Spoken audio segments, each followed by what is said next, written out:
I'm Debbie Thompson, coach and trainer from Groupability, and today we're going to talk about week 3 of your preparation for your BNI chapter's Visitor Day or Member Extravaganza. And if you haven't watched the videos for week 1 or week 2 yet, you might want to watch those before watching this week 3 video. Because in week 1 and week 2, we talked about how on earth you're going to find enough names of local business people to invite to your Member Extravaganza so that the day is an absolute success, and how to ensure members are staying accountable to finding those names. Now that we're here in week 3, we're 1 week away from actually posting out invitation letters. Yes, in week 4, those letters will be posted.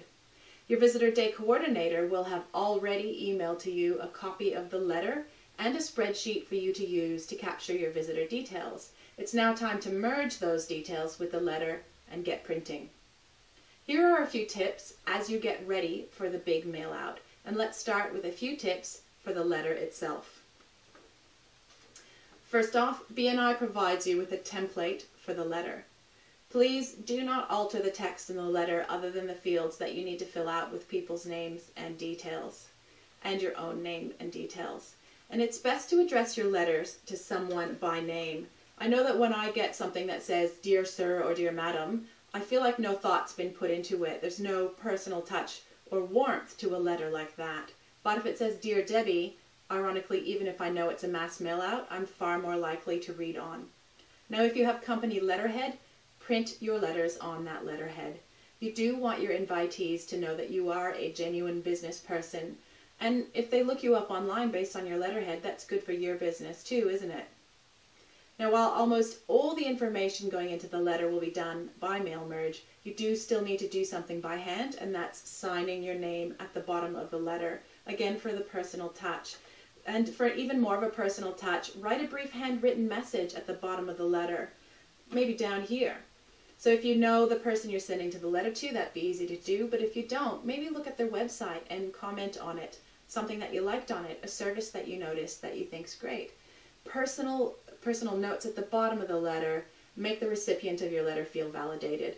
So here's a hint: if you send one to me, handwrite "love your videos" at the bottom, and I'll be really happy about that. Okay, now for the envelopes themselves.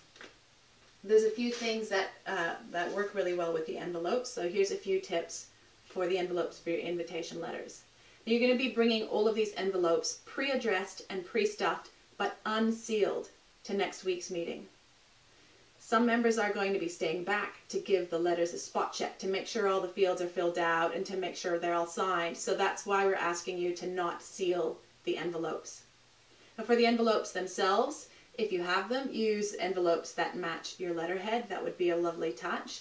If not, handwrite your return address with pen, and ideally handwrite the visitor name and address in your envelopes in blue ink. We've noticed that this dramatically increases the opening rate. Now you're going to put your business card and a completed referral slip in each envelope as well. So your business card and a referral slip, and on the referral slip, write the visitor's name in the To section and write Business to Follow in the comment section.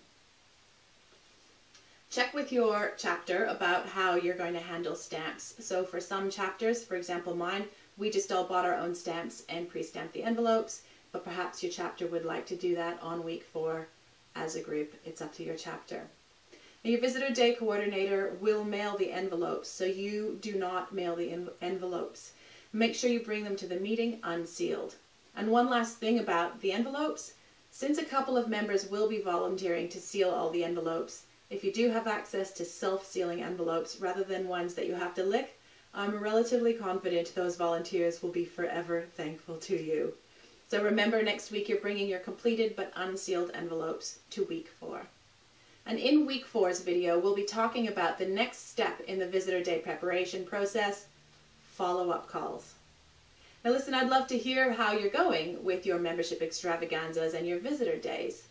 Have you got tips that would benefit other BNI chapters? I'd love to get your best tips. Can you share them with me on Facebook, please? You can find me at www.groupability.com.au, and you'll see a link there to my Facebook page. I'm Debbie Thompson from Groupability. That's it for me for BNI Member Extravaganza Week 3. and I'll see you in the week 4 video.